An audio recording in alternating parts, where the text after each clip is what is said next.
In this video, we'll demonstrate how to edit footer on Shopify. But before we dive in, I'd like to invite you to hit that like button if you're excited to learn about editing your Shopify store's footer, and feel free to share your thoughts in the comments below. Your feedback helps us create better content for you. If you're interested in trying out Shopify for your e-commerce needs, click the link in the description to get started.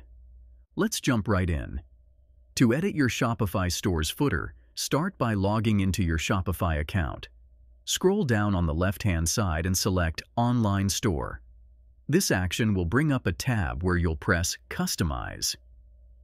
Once you're in the customization area, scroll down the web page until you find your footer.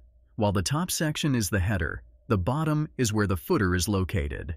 Click on the footer section, and you'll see it outlined, displaying its content. You can adjust the color scheme by clicking Change on the right and selecting a different scheme to suit your store's aesthetics. Furthermore, under the left-hand menu, navigate to Footer, then select Add Block. This allows you to include various elements like a menu or a picture. For instance, if you want to add a menu section, it appears on the footer area. You can customize its content, change text, or even remove it as per your preference. If you want to undo any changes, simply hover over the element and click the trash can icon to remove it. Once you're satisfied with your changes, click on Save in the top right corner. This will confirm your edits. To ensure your changes have been saved, go to your online store, click the eye icon, and review your website.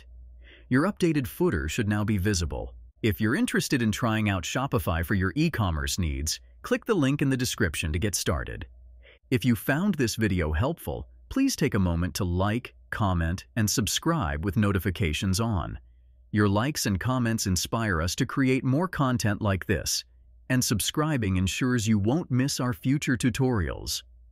For additional tutorials, visit our website at MediaMagnetGuide.com. Thank you for watching.